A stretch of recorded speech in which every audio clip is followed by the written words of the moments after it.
all of this evidence has to start adding together, and the sum has to work. And let me give you a model that you can take to anybody's geography. These are interesting textual things. They haven't been pointed out to me like this before. And thus the face of the whole earth became deformed because of the tempests and the thunderings and the lightnings and the quaking of the earth. Wow, a lot of destruction. There's a lot of destruction. There's a lot of description of the destruction, and that allows somebody who knows what geological events are like to be able to say this is what's happening there. If Joseph Smith had made a "Thus saith the Lord" pronouncement, you would expect that somebody would have known. And all of the apostles and close associates seem to have had a wide range of things they believed. And then he presented this, and I want to get your thoughts on it. In 1833, Joseph Smith penned a letter to the editor of the American Revivalist and Rochester Observer in which he described the Book of Mormon in the following. He says, "The Book of Mormon is a record of the forefathers of our western tribes of Indians."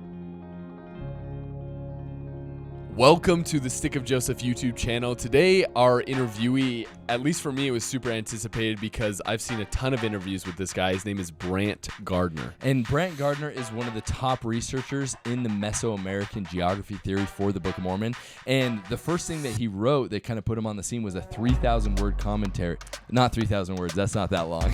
It was a 3,000-page commentary on the Book of Mormon. At first I was like, I'm gonna give that a read, and then now I'm like, I'll wait for the movie to come out. Yeah. But it was a really enlightening conversation. He brought up a lot of things regarding the Mesoamerican theory that I hadn't yet considered. Actually, and super enlightening. I really enjoyed it. So even if you are a Heartlander, you will find this to be interesting, and he brings up some really good points. So we just want to say thank you to all of the Patreon supporters that are supporting the Stick of Joseph production. We can't do this without you guys, and we just barely did a giveaway. And we gave away some cool stuff. We're going to be doing some more in the future. So if you want to be a part of those giveaways and you want to support the channel, then you can do that by clicking on the link in the description. We love you guys and enjoy the interview. Welcome, everybody, to the Stick of Joseph YouTube channel. Today we have a very special guest. He is an esteemed scholar who has written, and I just learned about this, 3,000 pages is just one of the works that you've done. That was the first thing I published. That was the first thing you published was 3,000 words having to do with Book of Mormon evidences in Mesoamerica. It's a commentary in the Book of Mormon, but it says that if we're putting the Book of Mormon in the real world, does it inform the text? Does it? Okay. And so it adds that in, but it's a commentary that also looks at linguistics. It looks at culture. It looks at poetry. It tries to be as comprehensive a commentary as we could put together. Well, that is legendary. Awesome. And so we're super excited to have him in the studio. First off, for our viewers, for those who aren't familiar, just give us Spark Notes a little bit about how this all started, this obsession and this hard work that you've done. Yeah, and I think it's important to start there because my beginning point was as a true believer in the Thomas Stewart Ferguson book, One Fold, One Shepherd. I thought this was absolutely wonderful. And what's the basic premise of that book for those who don't know? Well, the basic premise of there's two things you have to know about the book. I mean, one of them is it says that Mesoamerica is the location for the Book of Mormon. Mm-hmm. And the second is it has a methodology for doing that is it's list-based. And so it says, here are 300 items that you see in Mesoamerica, and here are the same 300 items in the Old World. And because there's 300 items in both places, that means that they happen. There's a connection between them. Yeah. Mm-hmm. And it turns out that's a terrible methodology. It's just absolutely, anytime I see that or anything like it, you just sort of shake your head because it doesn't show you anything.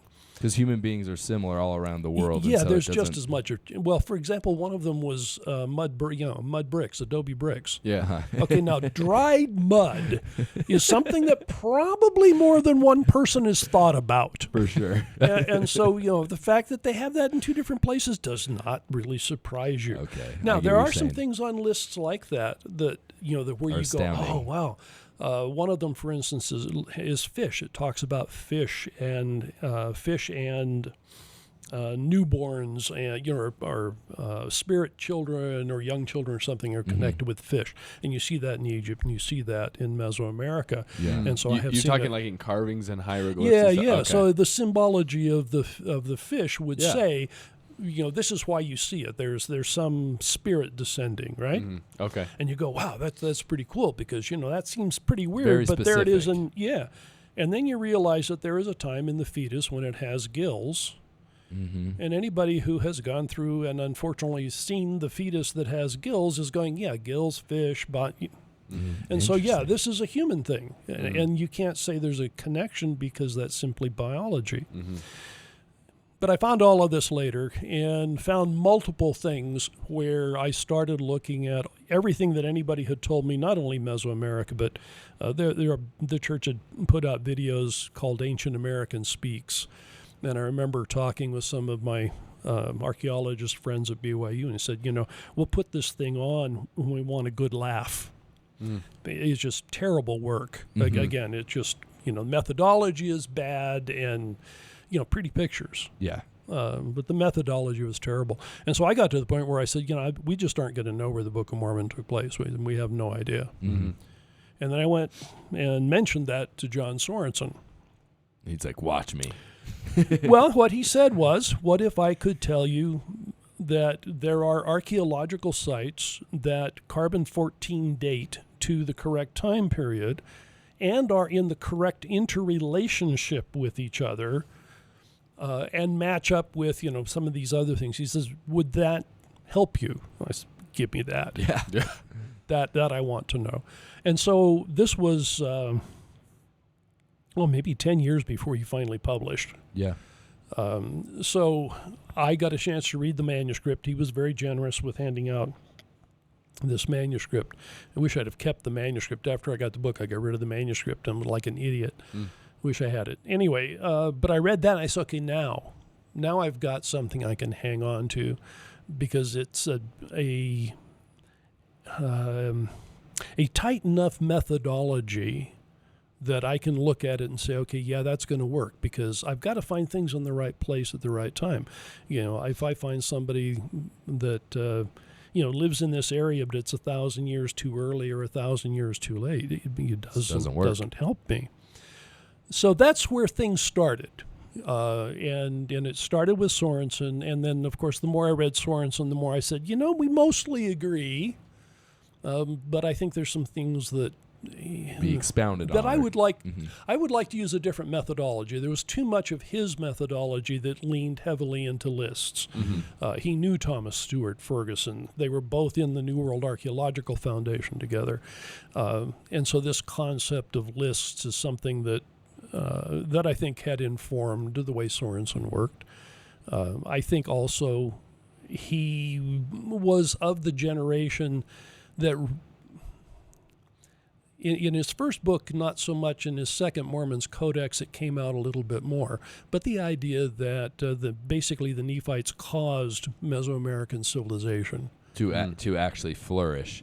Well, yeah, sort of brought things in. They were they weren't building impetus. with stone before, and they weren't doing whatever it was. And as an archaeologist, I'm an anthropologist. But as an anthropologist, I know that's not true.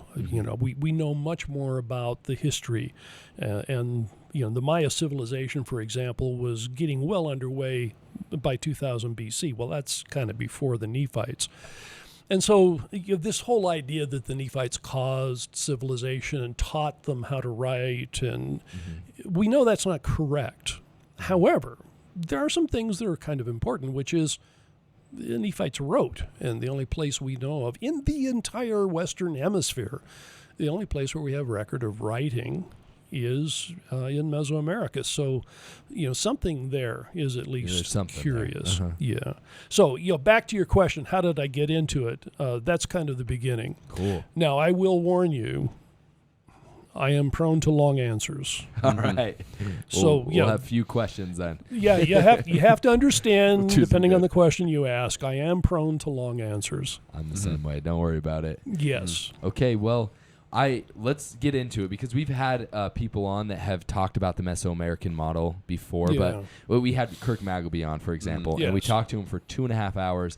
And we only talked about the methodology, but we never actually got into the geographic model. We never actually got into the evidences. And so I guess let's start off with this one. A lot of people that are watching we know a lot of our audience believes the Book of Mormon happened in the United States of America, in North America, in the heartland. Right. What is some of the most, let's just talk about a few of the most compelling evidences of why you believe it happened in Central America?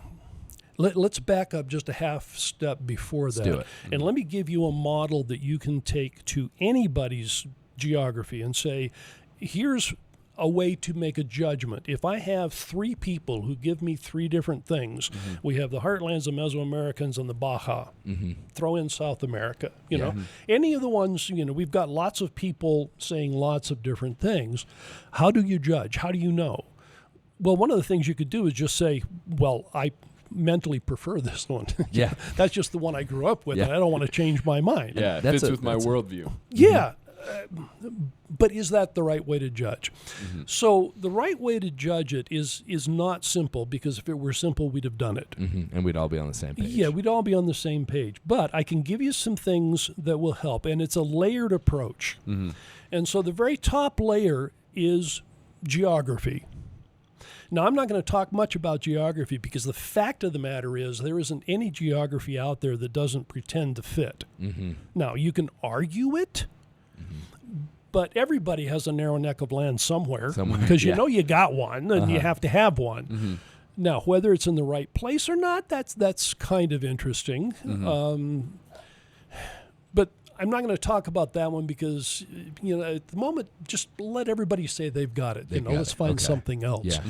However, there are two things that I think are really important that get ignored in geography. So everybody makes their geography, and they know they got to find a narrow neck of land. They know they got to find some oceans somewhere. They know they've got to find, whatever it is you're going to find. What they forget is there's some cities that you have to place, and they'll do really well with Cultura and Zarahemla, because those are big places. Those are big ones. They forget Bountiful and they forget Manti. And we've got a lot of really good information in the Book of Mormon about those two places, but they forget them. And so if you really want a quick check on a geography, don't look at Cultura, don't look at Zarahemla. Somebody's going to find that and make an argument for it. You need to look at Bountiful. You need to look at Manti. We got them here in Utah, Well, actually, yeah. right? We figured out, solved. I wonder what percentage of the population knows that they come from the Book of Mormon. From the Book of Mormon, I know. That's true. Yeah, really. So what are the important characteristics about those cities? The first thing is that both of them are important defensive locations.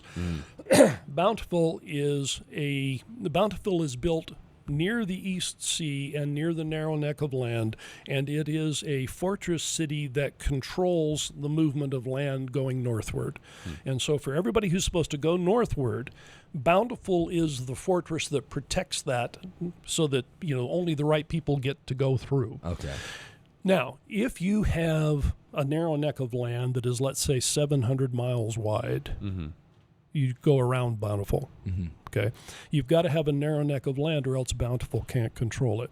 So even when I get to Mesoamerican folks, and they say Bountiful's on, like the east coast of the Peten, but the land northward is way over here, I've got a problem, because it isn't doing what it's supposed to do. Bountiful has to be a military factor. thing. Well, Manti is the same thing. Manti is also controlling the major route that the Lamanites always take from the land of Nephi into the land of Zarahemla. Are there any references in the scriptures that you can think off of top of head that we could pull out? If No, not, because I'm not good at that. Yeah. One of the things, it's kind of like everybody with cell phones and phone numbers. Nobody knows phone numbers anymore. Okay, I don't know verses. I can look them up when I need to. My computer knows all of those. Yeah. I don't have to remember those. Okay, cool.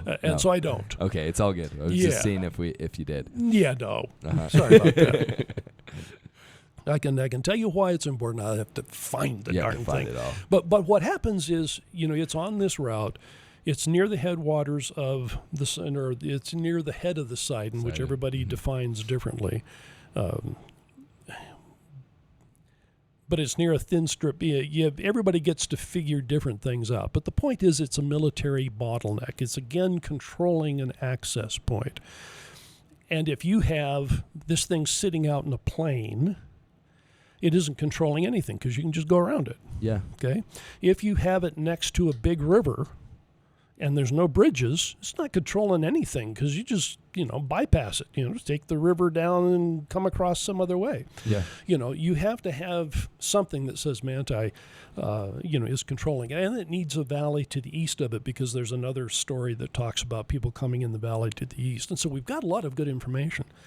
But because we don't talk about it much, the geographers tend to forget that one. And they will frequently just toss it in somewhere where it fits. But if you know what it's supposed to do, it doesn't do that. So there's your geography level, and I'm not going to argue more on that because, frankly, it's uninteresting to me. And it's hard too. I mean, who knows what 2,000 years of the Earth does to a land is the first thing. Actually, geographers have they have a pretty good Oddly enough, idea. Yeah. Oddly enough, I mean, geologically, 2,000 years is nothing. Is nothing. Yeah. Yeah.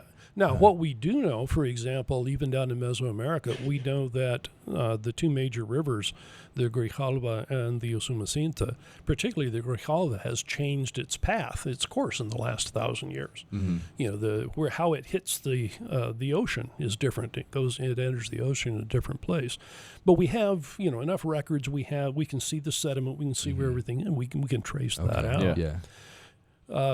But that leads to the next one because you start with geography, and then the next one down is geology. Okay, geology is critical because there are certain things that we have to know, and one of them is you really can't have any model that makes up a geography that can't exist. So, for example, one of the reasons that I have a hard time dealing with, let's say, a South American geography, the culture works really well. There's a lot of things that are really, really interesting about South America. But in order to get Nephite land, you have to have the entire Amazon basin underwater at a time when people were living there. Mm-hmm. This doesn't work. Doesn't work. And we know this because we know how geology works. We know what the water levels were like. It is absolutely true that at one point in time there was a full land bridge that would fill the Gulf of Mexico, so you could walk from Mexico to Florida. But really? So many. Oh yeah. How long ago? 20,000 years ago. Oh, okay. Something. A long time ago. Yep. Yeah, I mean, long enough ago that I have seen that proposed as a Book of Mormon geography, but 20,000 years ago. Yeah. How do we know? What is the process by which they find that number? Because I'd assume they're. Yeah. How do they do that? Do you know? There's a lot of things in geology that deal with stratigraphy. So. Everything is layered, and then what happens is faults will change, and these layers might tilt, the layers might drop, and if they get inverted in something really, really weird happening, the layers are still in the same order. You never get this thing going like that. You always have these nice layers. And when you can identify the layers, you can coordinate them with other things, and then sometimes, depending on how lucky you are, find something that you can carbon-14 date into those things. So in that sense, like with the land bridge, they would grab sediment from underneath the ocean and then match it with sediment that's on land, right? And carbon-14 date it? Which is the way, for example, that we know that that far back in the Earth's history, before the tectonic plates started moving away, we had what they call Pangea, which is everything was sort of fit together. Yeah. And you can kind of see that if you look at like Europe and Africa and you kind of squish them together and you go, oh, that looks like they might actually fit together with the eastern seaboard of the Western Hemisphere. Yeah. Then you look at the sediment layers and the way things are built in the Appalachian Mountains and the way they are on the eastern, and you go, yeah, these are the same. These two really are the same. Yeah. And so you actually have evidence that these things were together. Now, this is long time ago. This is not human history at all. But they can show those things. So geologists understand certain kinds of things. I'm just really curious. I want to understand this. With dating and things of that nature, can that be skewed by unusual geological events or catastrophic events. So, for example, because that's the part I always have a hard time with, is it's like the certainty of dates when there's so much uncertainty with how the world works. There is predictability to some degree. Yeah, I mean, there's any geographer will tell you, or a geologist will tell you, that if we say it's a million years ago, it's a million years plus or minus 100,000. It's sort of like, are we dead on accurate? Heavens no. Yeah. We don't know these things. Yeah.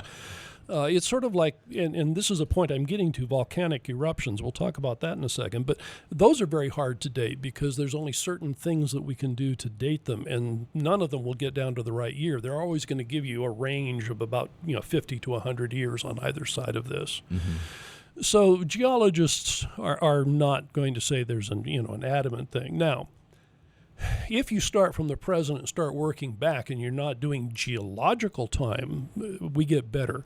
Carbon-14 dating can be corrected, and in some places has been corrected with dendrochronology, which is tree rings. Okay. And they have series of tree rings where they can match the tree rings up. And even though you don't have, single tree, you can match the rings on this one. And, this part of this tree matches this, and this matches.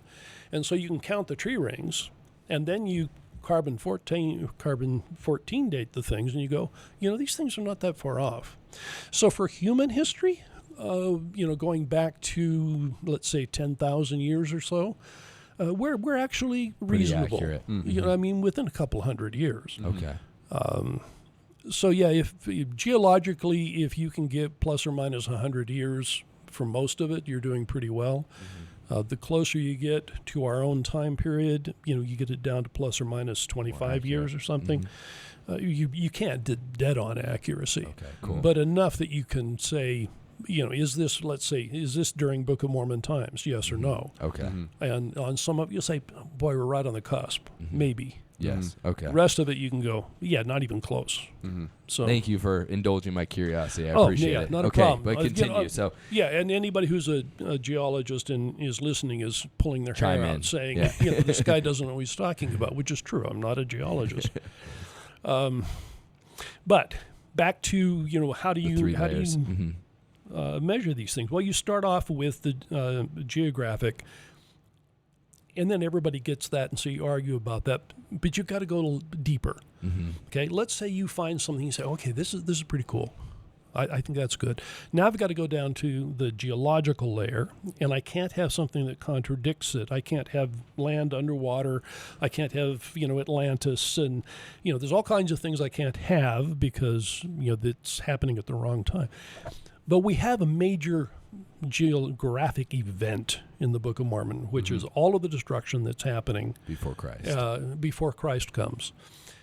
And those are described pretty well. Yeah. There's a thick description. 16 different cities went. Yeah, there's and how they do it, and the thunder and the lightning and the sounds, and lightning like you've never seen before. So these are all things that a geologist can look at and say, well, what would cause that? What could possibly cause that? And I do not know of any geologist who has looked at those things who has not said, that's a volcanic eruption. Mm-hmm. Now, I have seen people who do not have any training in any science say that it might have been something else. For example, let's say it was an earthquake because the earth is rumbling, etc. And this one guy who is a geologist says, probably not an earthquake because it talks about these rumblings going on for hours. And he says earthquakes last like 2 minutes. True. So there's, it's a big shock. Yeah. But the Book of Mormon says this goes on for hours. Well, what goes on for hours? Volcanic eruption. And the erupting force is creating these vibrations in the land. And so the volcano does that. And, with everything else, all of these things put together, again, people who know the science look at this and they say, boom. Now, have you talked to Jerry Grover? We have not. That was someone we were recommended. He's on the list.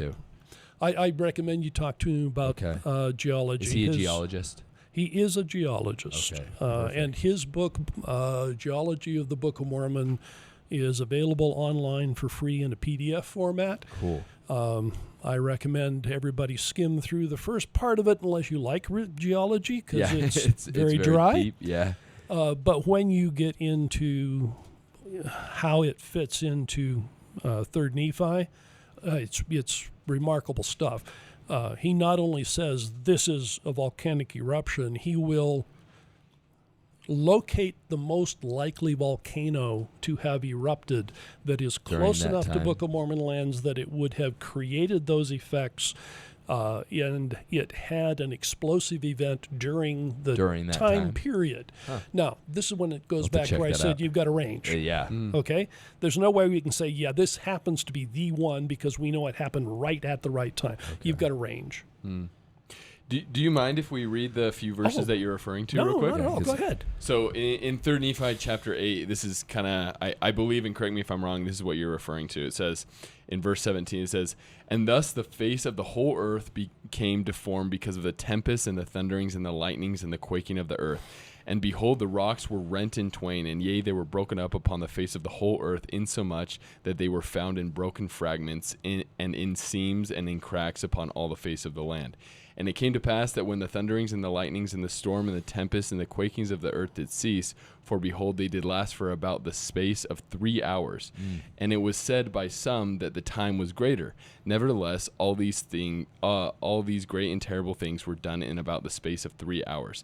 And then, behold, there was a darkness upon the face of the land. And it came to pass that there was a thick darkness upon the face of all the land, insomuch that the inhabitants thereof, which had fallen, could feel the vapor of darkness." Yeah. One thing that's interesting to point out is, like, if Joseph Smith was just making this all up, what a weird thing to put in there, right? It was for the space of 3 hours. Some people thought it was longer, but it suffices to say that it was about 3 hours. Because I'm carving the plates here. Yeah. It's funny. Okay, yeah. Wow, a lot of destruction. There's a lot of destruction. There's a lot of description of the destruction, and that allows somebody who knows what geological events are like to be able to say this is what's happening there. And another one is, and there were exceeding sharp lightning, such as never been known in all the land. Yeah, and think about that. Yeah. Explain, please. Like, how do volcanoes... most people are like, oh, lightning and volcanoes. Well, yeah, I mean, lightning is a static electric charge. And so when all of that is getting thrown up, it's altering the static electricity. And so there's a lot of lightning that can accompany certain volcanic eruptions. And I think in some cases you even get some ball lightning, which is really crazy stuff. It's just a ball of lightning that comes and rolls along the ground. I mean, and that's why they call that an act of God back then when something like that happened. But I think it's important that we remember. It says, this is lightning like you have never seen. Well, yeah, have you seen lightning before? Yeah, I've seen. Well, of course, I've seen lightning before. Lightning, is not. I mean, it's impressive. But once you've seen it and you know that you can live through it and it's fine, how do you get lightning like you've never seen before? This is really bad lightning. This is something spectacular. And it's got to be associated with something that is a different creative phenomenon than what creates the normal lightning. So that's one of the geological things, and probably the most important. There are other things that you can do, and someone reminded me of this just on this last Sunday. The Book of Mormon talks about the famine in the land, that Nephi sealed up the heavens, and so sealed the water. Without water, you don't feed the plants, and so there's a famine in the land. And we know about the time period that the Book of Mormon says that should have happened. Well, down in the Peten, they have caves that have stalagmites and stalactites, and just like tree rings, they will record different things, and you'll get different, because they're water-related, the layers on them, if the more water you have, the thicker the layer, etc. And so the less water you have, then you can count them in seasons. It just so happens that in these stalactites and stalagmites, down to about the year that Nephi said there was a famine in the land, there's stalactite and stalagmite evidence that says, yeah, there was a famine in the land. Interesting. And where is that? Do you roughly remember, just so I can? Where it is in the Book of Mormon? It's in Hillman. It's in Hillman. It's when Nephi gets the power to seal up everything. Carry on. I'm just going to flip there for myself. Yeah, go ahead. But, I mean, that's a fascinating one. And here's something else that I think is really important for any geography. If someone says, what's the smoking gun? What's the best thing about it? There isn't one. And there's no single thing, because you've got to add this and that. So the stalagmite stuff, that's really impressive. But on if its that own, were if we're the only thing we had, well, okay, that's nice, but you've got to, all of this evidence has to start adding together, and the sum has to work. What other geological things are there in the Book of Mormon? I think the rest of them are sort of like topographical, where you just have to start looking at the lay of the land. What's up, what's down. The land of Nephi is always up, and the land of Zarahemla is always down. You're always going down. Yeah. And therefore, when Manti is, in that location where you go down from Manti into Zarahemla, it's likely up into a mountain range, and therefore near the headwaters or the head of the Sidon. Well, geology kind of tells you that if you start here and you go there, the water kind of goes down that way. Yeah. Which all of the indications are in the Book of Mormon that it should flow north. And you have to do some real interesting gymnastics to get it to go any other direction. And I've seen it every other direction possible. I've seen it flowing south to north. Well, south to north is the way it looks like it goes. I've seen north to south. I have seen east to west. Like I say, everybody has to have a riverside in somewhere, and so they'll find one and make whatever argument they're going to go for it. And just like anything else in the geographic or the geological or the geographic layer, you can make your arguments. Now, once you get past that and you say, okay, I got something, I got a volcano over here. Now what do you do? Well, now you get into the human population area. Let's say we have a geography that fits beautifully. We have a volcano that's around close enough that we can do it. And we get to Book of Mormon times and nobody lived there. It's a problem. It's a bit of a problem. Now, there isn't any place where people didn't live at all, but the Book of Mormon says there were a whole bunch of people here. So we're not talking, hunter-gatherer tribes. Yeah. There's a lot of people there. Talking about actual cities, civilization. Yeah, and for example, in the Baja, there's some really cool stuff about the Baja model that really looks good until you get down to the population area and you say, but nobody really ever lived there. You can't get that. Now, if you get down to this level, what do you do when you get down to the people? When you start looking at who was there? Really, really important thing you have to find is full-scale agriculture. Okay? If you don't find full-scale agriculture, you can't support the Book of Mormon. Why? Because of the calories that it requires to feed people. If you can't provide calories, you can't support a large population. And anthropologists know this. They'll tell you, you go to hunters and gatherers, and if they're only hunters and gatherers, you can support a population up to maybe 100 or 200 people, and it starts to get too much bigger than that, and you're over-hunting and over-gathering, and you've got to split up and send people different ways so that they can live off the land because there isn't enough to support you. Yeah, makes sense. And so, you have these small groups. Then you can have a little bit larger one if you get some sort of incipient agriculture, which, for example, you find among the Hopewell. They had agriculture, but they did not have an agriculture that could supply the caloric intake they needed, and so they had to supplement it with hunter and gatherer. Anthropologically, that supports a population of 1 to 2,000. In that ballpark, maybe 3 if depending on where you are. But you can't support too much more than that in a single population because you have to find something to eat. You've got to go hunt. What you grow will not suffice. I have a question on this before we move on. or before you continue, is this was actually one of the things I already wrote down that I wanted to ask you about, because has always been perplexing to me when considering the Mesoamerican model, and I'm sure there's an answer. What about the migrating beasts? So it talks about how certain groups of people would move with the migrating beasts in the Book of Mormon. No, it doesn't actually. No, it doesn't say that. What it says is there is a famine in the land, and the beasts moved to get where the water was, which they will do. Animals, people, anybody. If you run out of water where you are, you're going to look for water. It doesn't really talk about migrations, because migrations are cyclical. Yeah. And what you find in the Book of Mormon is a migration that is specifically related to a particular event of famine where you've got to move them. Yes. Okay. That's that's an answer I haven't heard before. Yeah. Well, that's closer to the text. I just want to find this. We'll take a little break here, because I do want to read it, because it has been a question I've always had. So unless I'm remembering it incorrectly, which is always a possibility. I found one instance in which it talks about when Alma left. He fled from the priest when Abinadi was being persecuted, right? And it says, and it came to pass that as many as did believe him did go forth to a place which was called Mormon, having received its name from the king, being in the borders of the land, having been infested by times or at seasons by wild beasts. Right. So that's one. So it's talking about at certain seasons, wild beasts are in that area. Yeah, they come to drink the water. Which suggests it. Uh-huh. Yeah, I mean, that's not migration. That's saying, depending on the season, they're here in this area, and they come to drink the water, depending on who's there.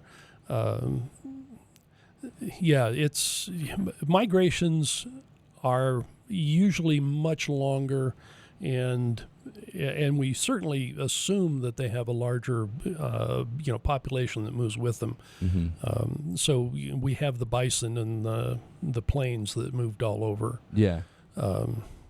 Which makes an interesting problem, because that's really far away from anything in the North American model of the Book of Mormon. Yeah, for sure. That's kind of like out in the area where how would you even know they're migrating, because nobody ever went there. Yeah, and so we know of. But anyway. This is one of the hard things about the text, and one thing that we've talked about ad nauseum with both Kirk Magleby and Rod Meldrum is that it's really hard, because there is, just like with the Bible, right? There's interpretation of text that takes place, and there is an ambiguity where I could see your point from there, and I can totally see the other point where it's like this is talking about migrating beasts. Yeah. And that's what's difficult about this whole absolutely. conversation, and right? that's the reason why you cannot say, here is the thing. Mm-hmm. If I make so much about migrating beasts, that's good if that really fits with everything else. Mm-hmm. But if I do a really good job on migrating beasts, which is an interpretation, for sure, but I miss Nephite populations, which I cannot find archaeologically because there was simply there were no cities anywhere near the size that are mentioned. The other thing is, anthropologically, we know how societies develop, and you don't get kings until you have a certain amount of people. So you start off with just an egalitarian group. Somebody may say, I'll lead you here or there, but you don't necessarily have one. You get a little bit larger, and they get what they call a headman. Mm-hmm. And the headman is just somebody who says, okay, I'll take care of it. Let's all clean up. Let's do what we're doing. I'll do the execution of the criminals and all. Yeah. Yeah. And then you'll move from like a headman to a chief, and as the population gets up, then you finally get to a king, but you've got to have a fairly good population to do that. Mm-hmm. Well, Book of Mormon talks about kings all the time. Mm-hmm. And when you get to Lamanite, discussion of the Lamanites, you have kings over kings. I mean, this is a really big political... You've got to have large populations. Mm-hmm. And who was the first person that was asked to be a king in the? Was it Nephi? I mean, Nephi was asked they to asked be a Nephi. king. And well, at that time, though, like that's the point of like that kind of goes against that point. Well, because there wasn't a lot of people, and they're asking him to be a king. Yeah. Okay. we'll jump into it. Yeah. When you're down on the level of people, you want to look at, big things like, is there enough caloric count to support the populations? Once you get that and you say, okay, now I've got a plausible place with the Book of Mormon, can I make that, how does it fit? If I put that in history, how well does it work? Yeah. Well, let's start with this one, because it really is weird that this early population is asking Nephi to be a king. This is really strange. Now, we don't read it as strange because we're used to kings. We're going to go, of course they wanted to be a king because he was a cool guy. Yeah. And so they came from a place where they had a king. They came from a place where they had a king, so obviously they want a king. And then it runs in the face of the idea that there were, just lehi people showing up.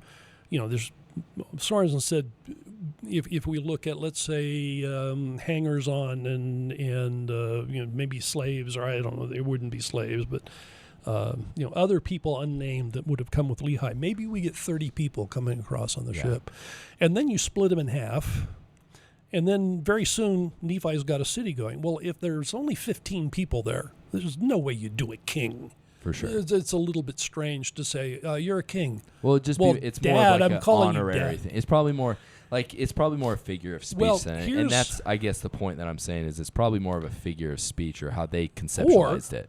Or there's a real reason why it happened. Okay. And the first is that wherever they would have arrived, there were people there. This was not an empty land.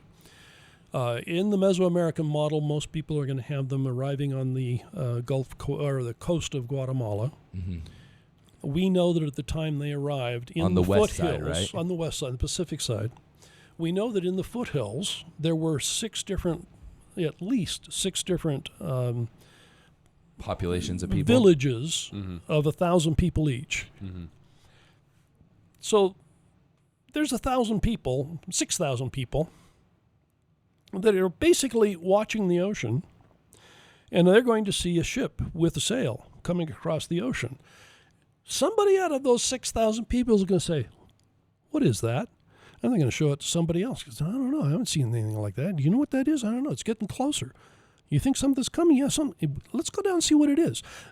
I can guarantee you people met them when they landed. And with the populations, when they split, and Nephi says, we've split, and you get in the second Nephi 5, they split into the two populations. Nephi names the people who went with him, and names the people who would stay, and he says, and all the others who would go with me. Well, he's just named pretty much everybody we know. Who are all the others who would go with me? Well, somebody else who was already there. There's multiple things as you go through the text that Just give us little clues that there were other people there. So that's 1 Nephi 20. Yeah. So what he's referring to is when they split, it says, "Wherefore it came to pass that I, Nephi, to take my family, and also Zorm and his family, and Sam, mine elder brother, and his family, and Jacob and Joseph, my younger brethren, and also my sisters, and all they which would go with me." Yeah. And all they which would go with me were they which believed in the warnings and the revelations of God. Yeah. Okay, so that's interesting. Yeah, because he And could have just all ended with all the specific which families would go that he with said. Yeah, right? All and the he specific named everybody people. that we can think of that he could have named. I mean, the ones he So doesn't who are name, all we kind they? of know they were anti-Nephi anyway. Layman didn't go. Yeah, big surprise. Yeah. No Layman, no Lemuel. Their wives and children. Yeah, their wives and children. Of course, they're not going to go. So who is all these others?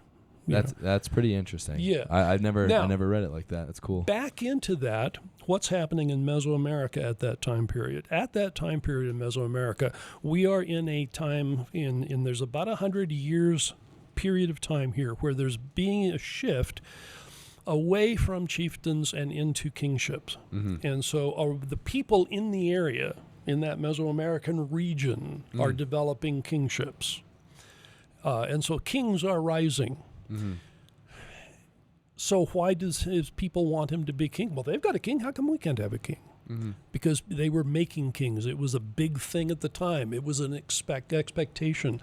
So if you put the Book of Mormon in that place at that time, the people requesting Nephi to be a king isn't all surprising at all. It fits into known history. And is that history documented? How is that documented, or how can we? Archaeologists will do that. The one that? I remember, and I don't remember who wrote with him, but John Clark has done a lot of work on the early history, and I'm pretty sure that's where I got my information. It was from the article that he wrote. Okay, cool. There's another one that, as you move through, you get to Jacob. And you get Jacob, who excoriates his people for two things, which is polygamy and wearing fine apparel. Yeah. And we know that, and we go, oh, yeah, of course he does that. Well, why those two things? And where are they getting all these women, too? You know what I mean?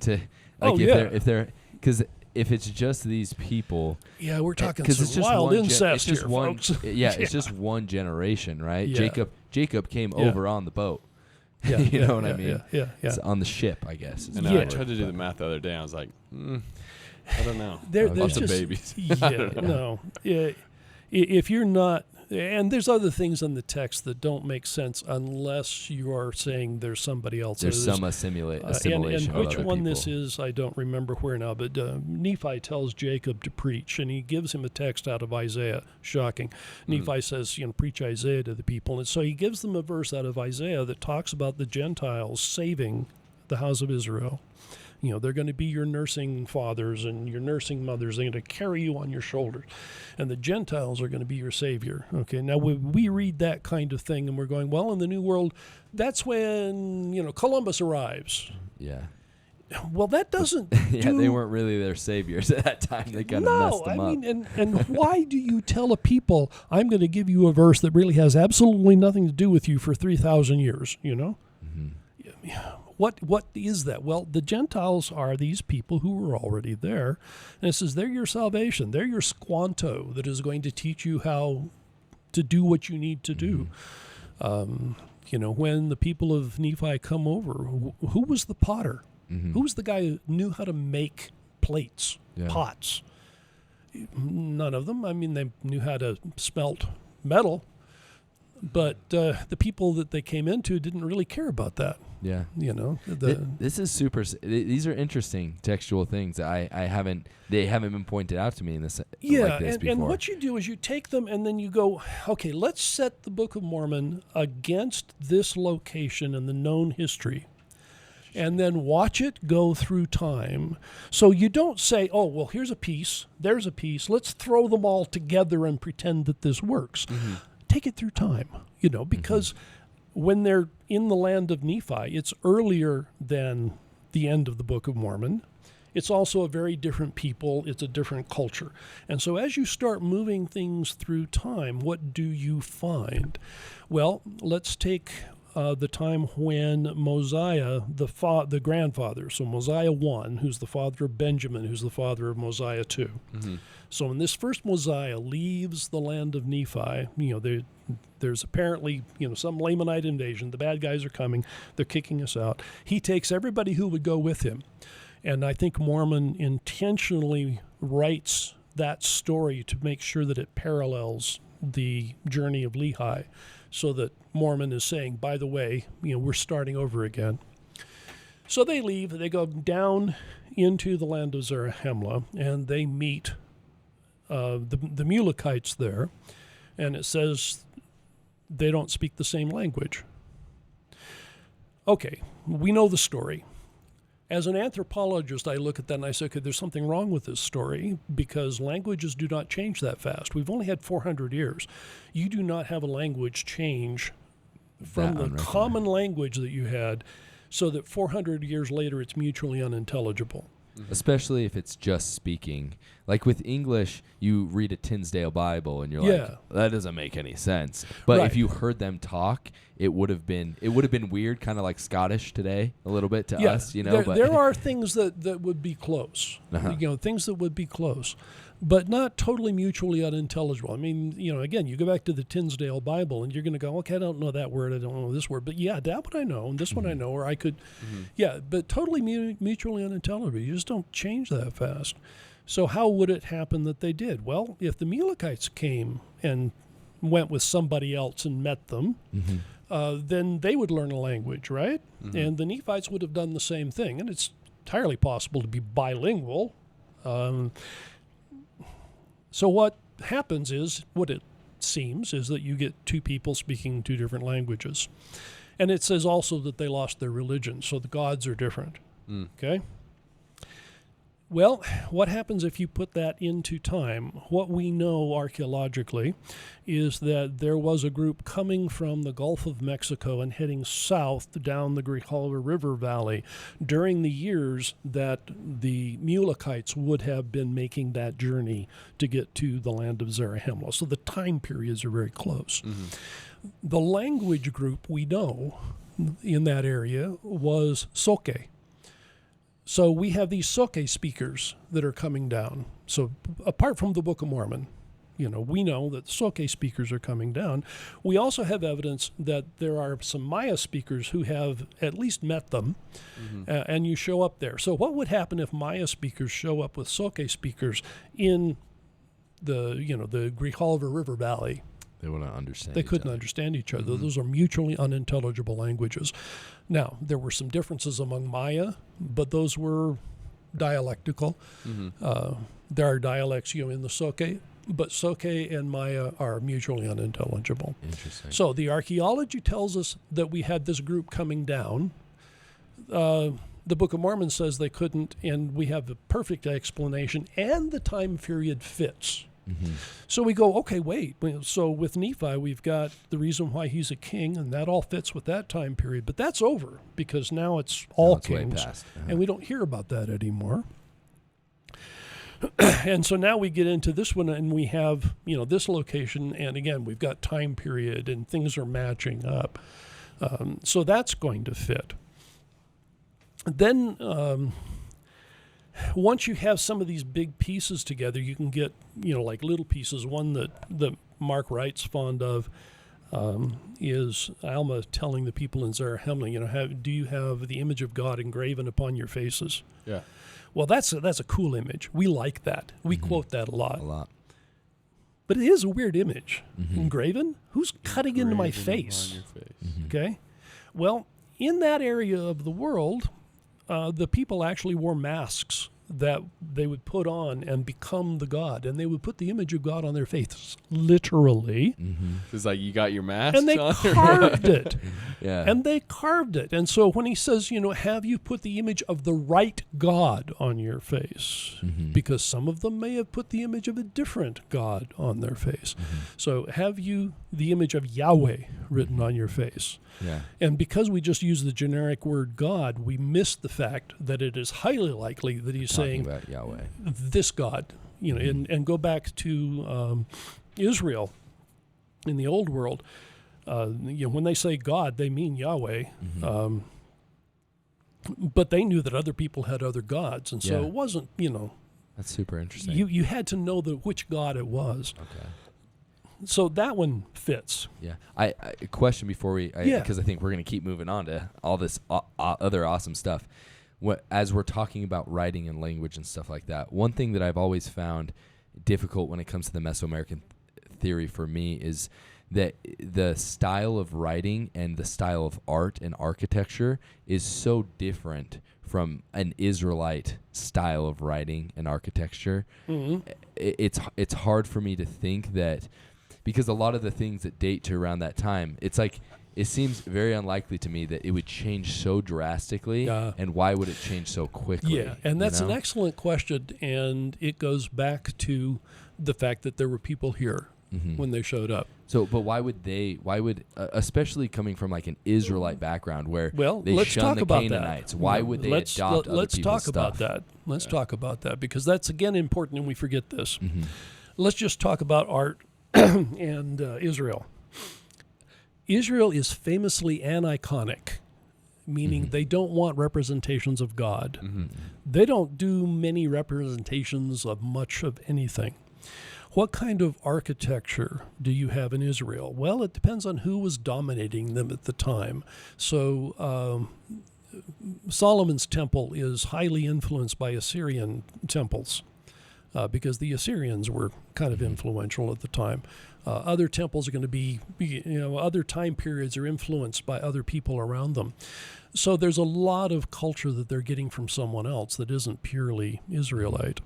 And then, of course, the farther along you go, the more image is being borrowed from someone else. And then you get into the whole idea of Christian iconography, and early Christian iconography is all borrowed from the Greeks. So one of the things I hear frequently about the Book of Mormon is, well, the Book of Mormon says it's Christian, but where are the Christian art? You know, oh, you mean the Greek art? You know, it's not there because it should not be there. So let's go to the writing. We really think that we should find, you know, some Hebrew, and perhaps that would happen. There's two things, however. The Book of Mormon specifically says that it has something to do with Egyptian and then something to do with Reformed Egyptian. We don't know what Reformed Egyptian is. According to the learning of the Jews. Yeah, we have no idea. The language of Egyptian. Yeah, and Mosiah is telling his sons, or no, Benjamin is telling his sons that they should learn Egyptian so they can read the brass plates. So Egyptian is in there somewhere. Okay, now it's not hieroglyphics at the time, it's Demotic.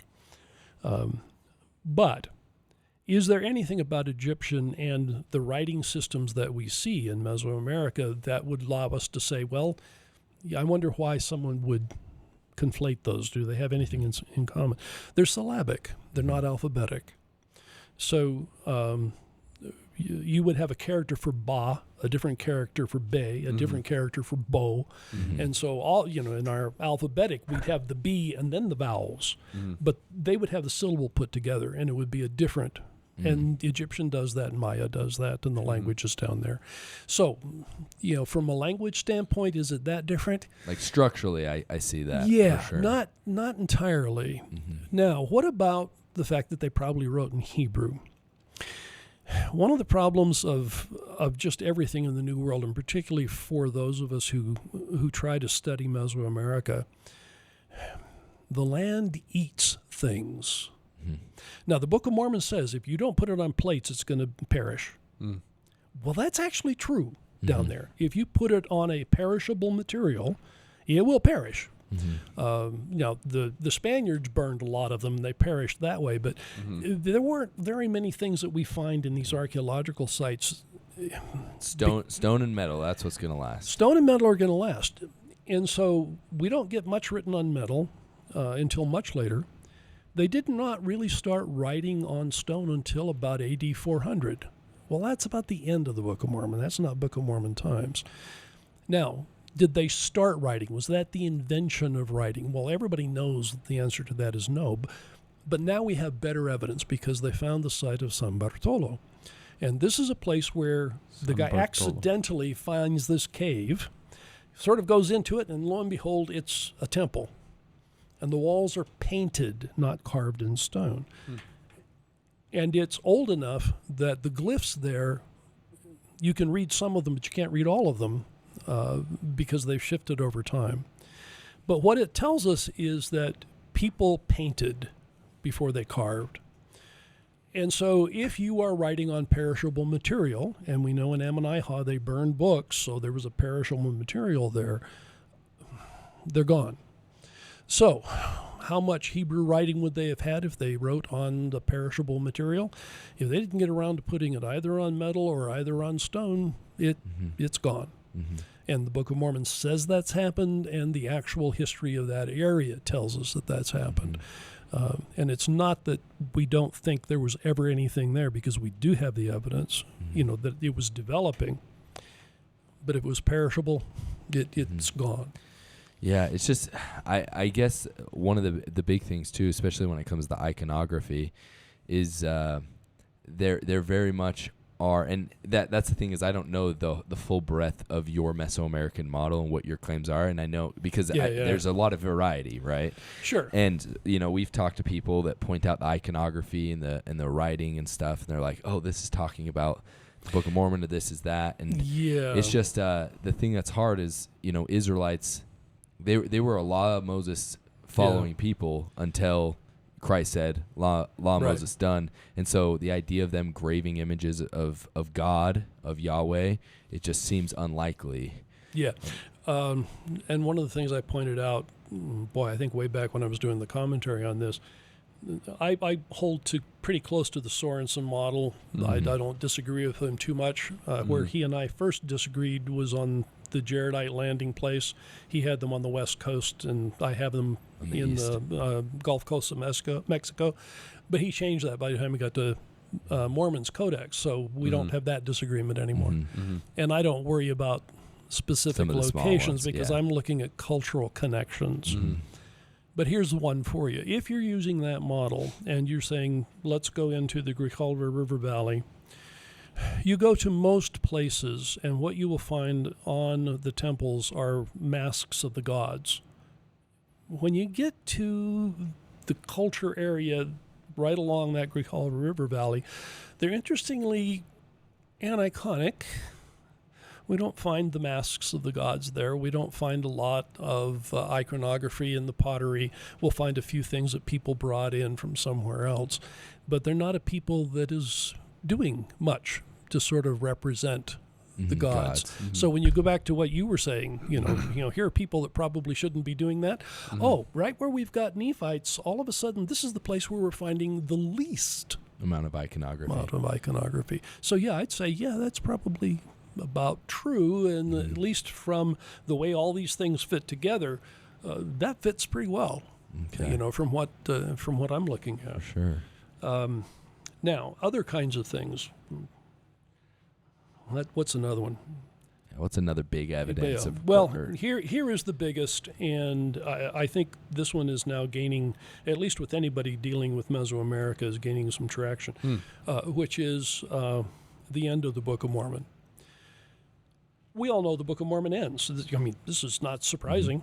We all know that the people die. We just never asked ourselves, why then? Of course, they died, Mormon said so.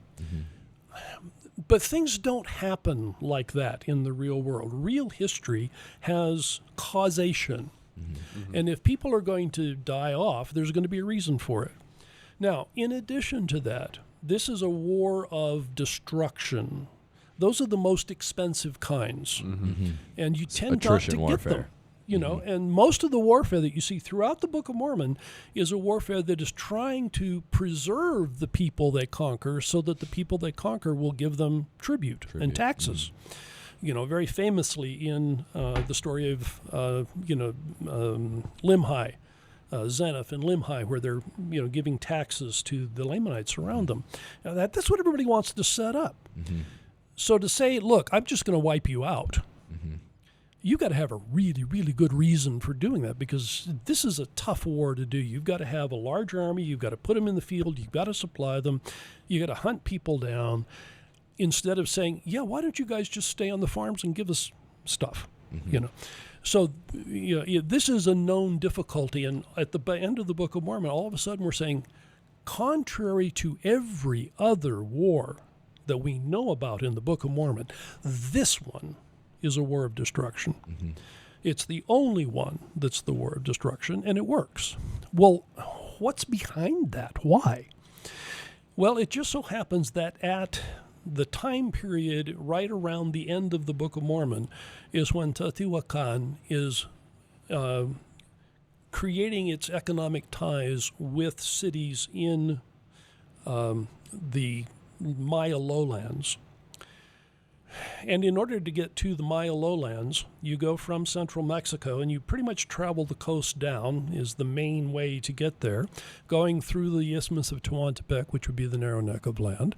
And then eventually you get down and you create these ties. And we actually have records and texts telling us that somebody from Teotihuacan comes down and has what they call an entrada. Basically, it means, we came and we conquered you.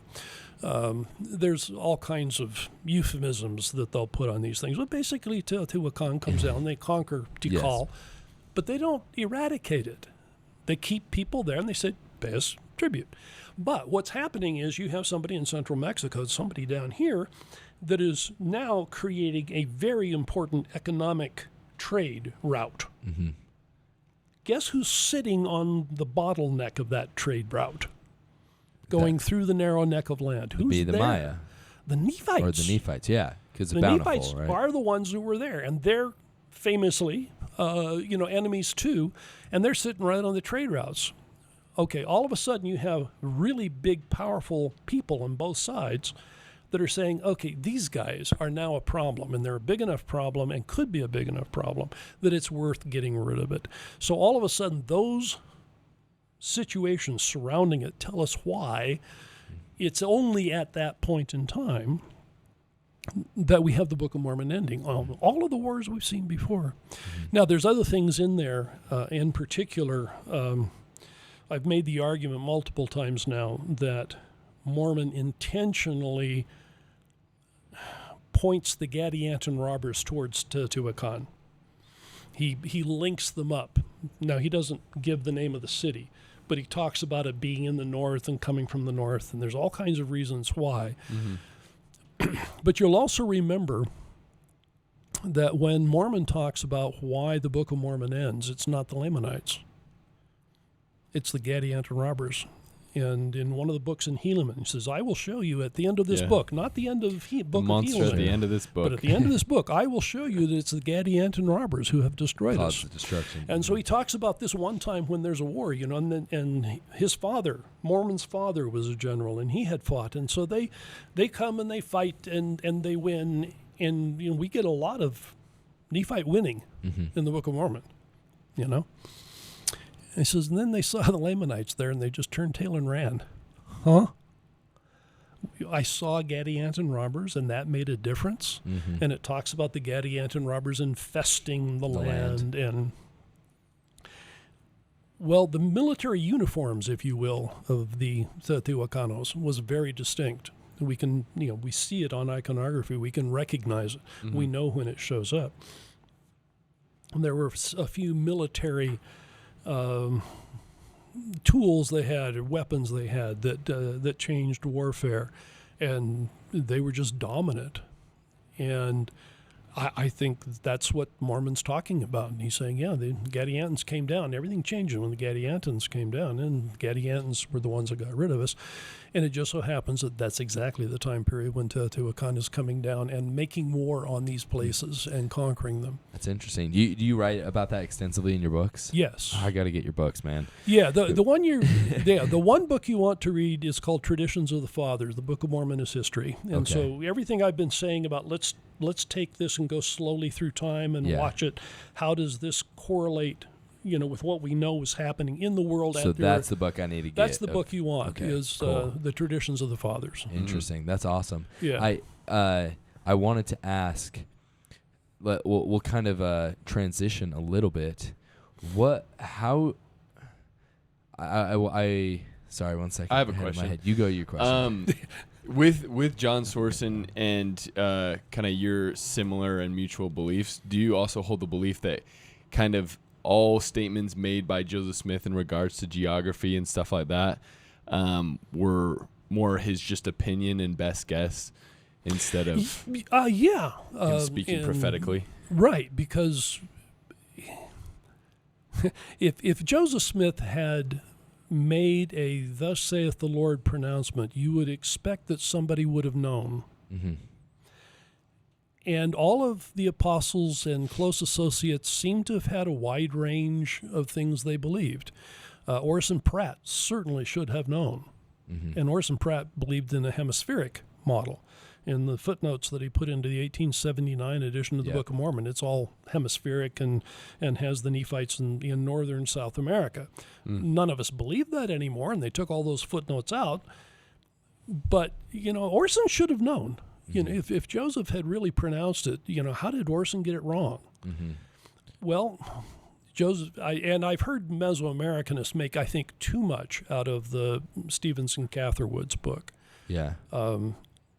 I think what happens is that's shown to Joseph, and everybody says, oh, man, those are really cool ruins. They must be Nephite ruins. And they get all excited about them. They don't know anything about them. I think they said, what was it, Copan should be Zarahemla. Well, that's an interesting idea, but wrong geography and wrong time period.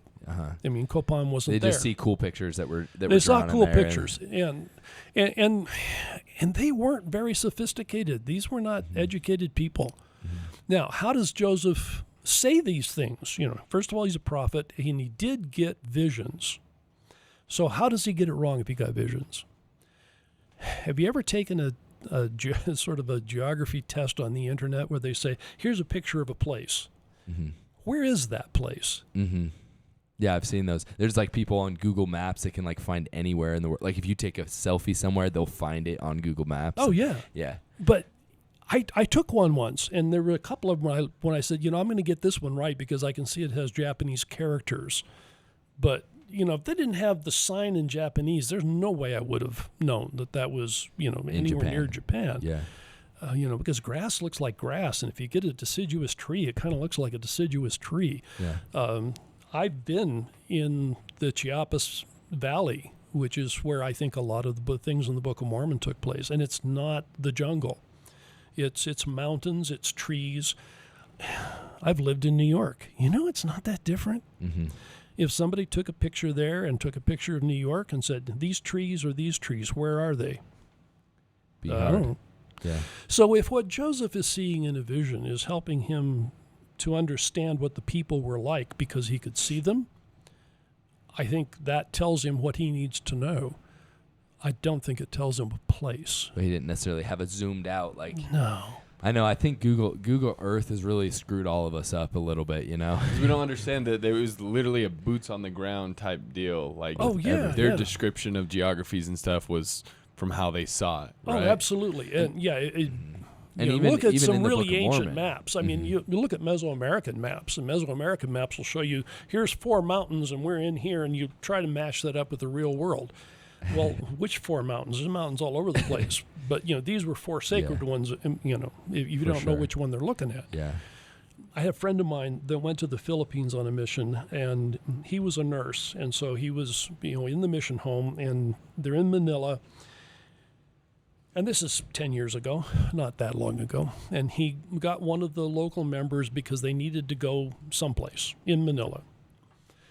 And the guy hadn't been there before, knew the city really well, basically, but he said, and so they pulled out a map, and they said, okay, well, here's what. And the guy was dumbfounded. He had no idea what that was. He'd never seen a map before. He'd driven through the city, but he hadn't seen a map of the city. Mm-hmm. And they had to explain to him, well, pretend you're a bird flying over, and that's what you're seeing. Oh, okay. Mm-hmm. This is 10 years ago. Think about way back when you don't have maps and you don't have all these other kinds of things.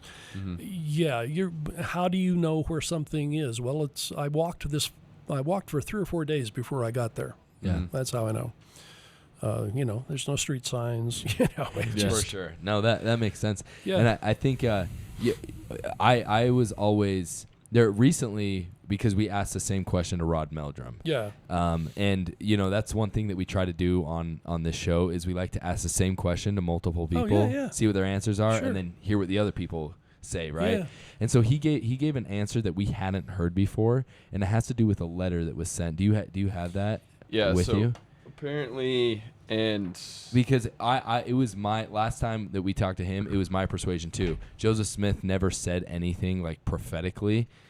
It was always there wasn't anything that was like solid evidence. And then he presented this, and I want to get your thoughts on it. Because is this, Wentworth letter? No, this isn't Wentworth letter. No, this is something separate. This is something that comes out. It's called the American Revivalist account, and essentially it says, in 1833, Joseph Smith penned a letter to the editor of the American Revivalist and Rochester Observer in which he described the Book of Mormon in the following. He says, "The Book of Mormon is a record of the forefathers of our western tribes of Indians.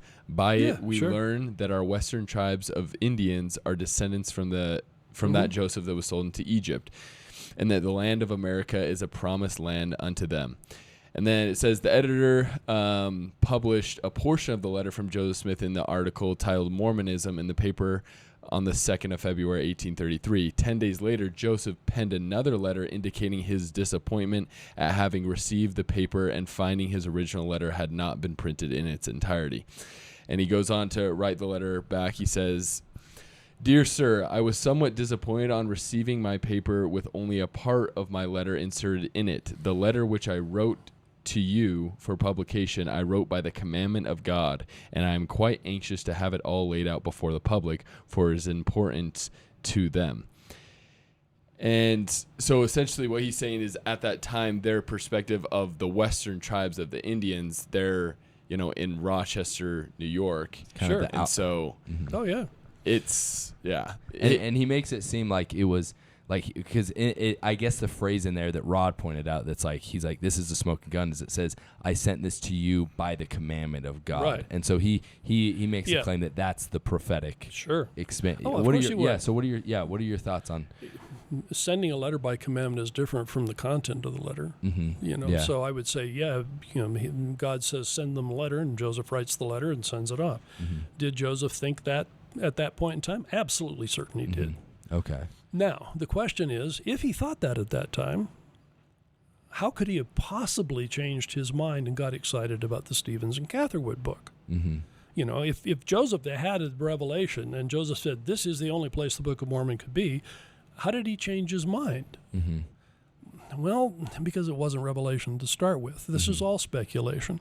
All of the speculation they have early on is because what they know is the Western Indians. And so you get a lot of reliance in the early church on Josiah Priest because he wrote a book that talked about how all of that worked. And there are books, Josiah Priest is one of them. I can't remember the author. I can't remember the name.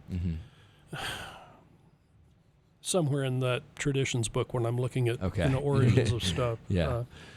But there's things in there where everybody is trying to find Hebrew, and they do. You find the like a chant of Yahweh or Jehovah. They're chanting Jehovah. Not if you're a linguist. If you're a linguist and you're looking at this, you're going, here's somebody who didn't know what they were listening to and made it up. And there's a lot of that kind of thing. But very clearly, Joseph, early people believed that it was going to be the Western Indians because that's all they knew. And then when other things became an option, that became an option. And I don't think they ever jettisoned their ideas about North America. I think they always thought that was part of it. But things moved because all of a sudden we had more spectacular ruins. I get what you're saying. Now, I'm thinking about this, and I never had this thought before, but when the Stephen Catherwood stuff came out, Joseph also never gave like a definitive statement that like reaffirmed that the Book of Mormon happened in North America. So even though I know that the Stephen Catherwood thing, it's still not super clear cut, right? There's still and that's where I get a little unhappy with the Mesoamericans who say, "Oh, look, Joseph said like that it was down here." Their hinge point it's like or it's whatever. not in his handwriting. It's not linchpin or whatever. It doesn't matter because Joseph would have accepted that just as easily accepted anything else. Joseph was not critical about these things. Nobody was at the time. They were not trained in these areas. There's no history. There's very little archaeology. Nobody tries to match up time periods and locations. Up until easily the 1950s, we're getting every hole in the ground is a baptismal font. I mean, the Ancient America Speaks film that I was talking about, the reason the archaeologists laugh at that is because it pulled any time period, any location. If this looked cool, then we'll put it in there. And and so you'd get something from South America, Mesoamerica, North America, and there's just no way the Book of Mormon covers that length of time. But this was into the 1950s. We just weren't that critical. We didn't know. They didn't know. The science wasn't there. I think Joseph had bigger fish to fry. Now that I'm thinking about it, it's just like at that time the endowment and the temple was being worked on. He knew he was running for president. He was going to make a run for president here soon. Around that time that the whole Times and Seasons Stephen Catherwood thing happened. So it's just I love this. This has been a really awesome conversation. My question is, so then is just kind of we know one definitive thing about the Book of Mormon. It's where the plates were found, right? So then is the belief that Moroni... Let's talk about let's have that be our finishing thing. Might as well finish and let's be accurate. And this one I can give you a verse to read. Okay. Mormon 6:6. Mm-hmm. Yes. Oh, yes, that's a Mormon classic. 6:6 perplexes me because... It does me too. Oh, well, let me read it for the viewers. Yeah. So Mormon 6:6, it says, "And it came to pass that when we had gathered all our people in the land of Cumorah, behold, I, Mormon, began to be old.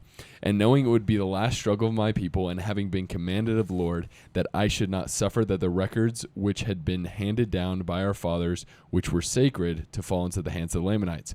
For the Lamanites would destroy them. Therefore I made this record out of the plates of Nephi, and hid up in the hill Cumorah all the records which had been entrusted to me by the hand of the Lord, save it were these few plates which I gave unto my son Moroni." So essentially saying that he buried all the other plates that he abridged from, and he buried those in the hill Cumorah except for the ones that he passed on to Moroni. That's exactly what it says. So this is the Nephite archive that he took out of the hill Shem. So Amaron says, I hid them up in the hill Shem.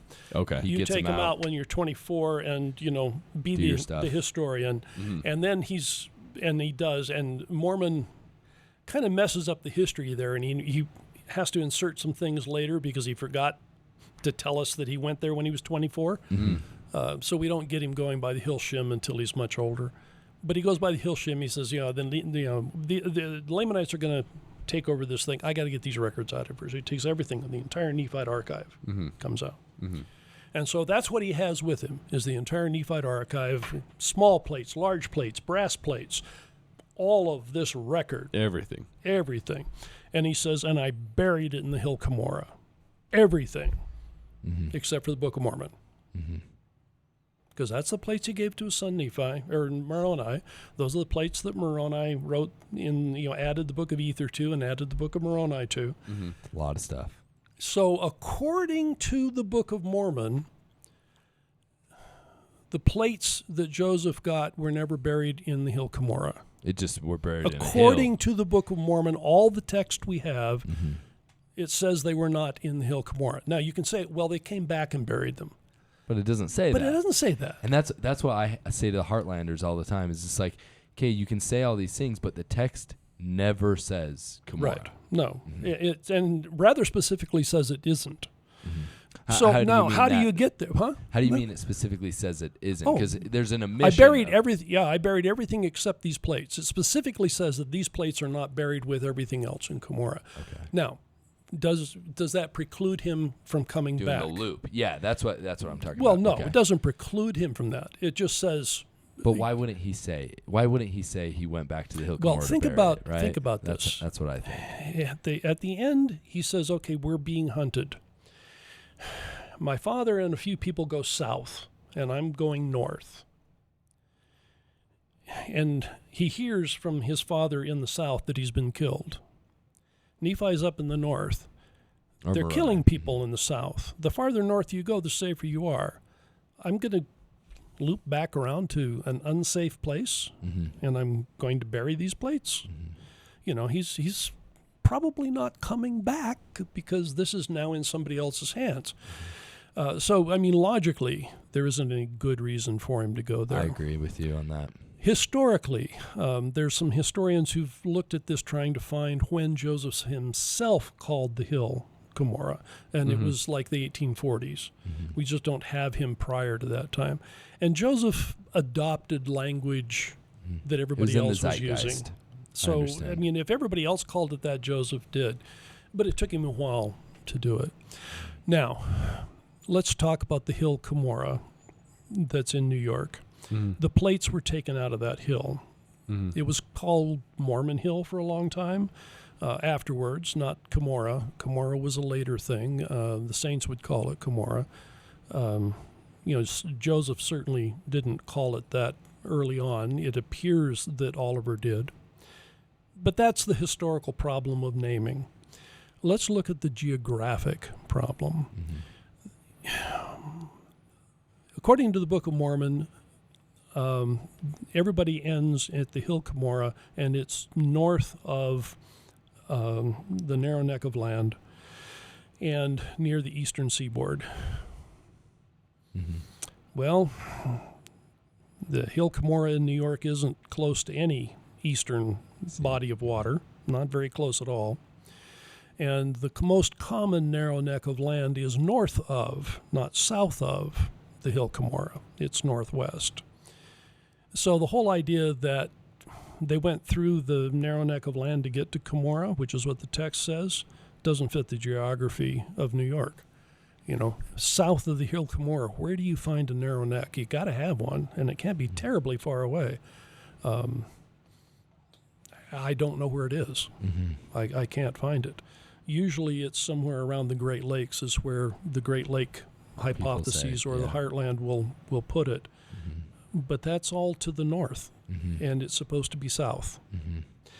So you have a name that is the reason why you make that identification. It is contrary to what the text says. What is the support for that name? Tradition. And there's a long tradition, and absolutely a lot of people believe that for a very, very long period of time. Was it ever correct? I don't know. You know. Interesting. I think one thing I will point out, because I've talked to different people that believe in the Mesoamerican theory, and they're like, the Hill Cumorah has to be way bigger. Like, and they'll point out like these giant mountains down in Central America, and they're like, this is what we think. And I'm like, it talks about mountains in the Book of Mormon. Mount Antipas, for example. If it was a mountain, it would probably say mountain, but it specifically says hill in here. And so that's one thing I get frustrated, because they're like, oh, this is our Cumorah. And I'm like, that's a mountain, not a hill. You know? So then the assumption, I guess, to go back to my question, that Moroni packed up the plates and he hightailed it up. And buried it there. Cool. Okay. Yeah, and John Sorensen found an account of somebody who had made a similar journey, a solo sailor that was shipwrecked in Central America and walked to New York. Oh, so gosh, that's a long walk. Oh yeah, it's a long walk. How But long I mean, did it's documented historically. So when someone says, "Could Moroni have done that?" Well, okay, this guy did it, so Moroni could have done it. Yeah, is it possible? Sure, it's possible. Which of Sorensen's books do you think? That one I know is in ancient America. An ancient American setting for the Book of Mormon. Okay. Cool. Well, this has been awesome. I really appreciate you coming in and sharing all of this. I hope all of you that are watching just open your minds and consider this. And I know that the Book of Mormon geography is hotly debated, and sometimes people can get very emotional about it. I hope that we can leave the emotions at the door and just think about the possibilities. And at the end of the day, you believe that the Book of Mormon is a testament of Jesus Christ. Absolutely. That it's a historical book. Yes. And I know that the majority, except for all the critics that watch us, believe that as well. And so we have one or two. I think we can all rally about that. And we want to give you the opportunity to share your testimony of the Book of Mormon and Jesus Christ. And also, please, before that, where can people find your work, and maybe rename the book that you think, if someone wants to get into this, was the one they should buy? If you're interested in the Book of Mormon history from a Mesoamerican perspective, everything is collected in the one that's called Traditions of the Fathers. The Book of Mormon is history. Cool. And published by Kofford Books. We'll you put can it find in the it on description. Amazon. Okay. Awesome. Look up my name on Amazon. You can find a whole bunch of stuff there. Awesome. If you go to Interpreter Foundation, you can see articles that I've written. Those are free, so that's better. Cool. And there is a book that I wrote and gave to them for free, so there's even a book there. PDF, cool. Because what I've done after the Mesoamerican stuff, I've started diving into the text itself and looking at Nephi and Mormon as writers, and how they wrote, why they wrote. Interesting. And so I've spent a lot of that's probably the last 10 years of work rather than Mesoamerica. But what I will say about the Book of Mormon is that no matter how deep I go into it, it's got more there. I haven't mined the depths. And as an anthropologist, I remember when I was going through school, one of my compatriots says, I don't know how you can be an anthropologist and still be religious.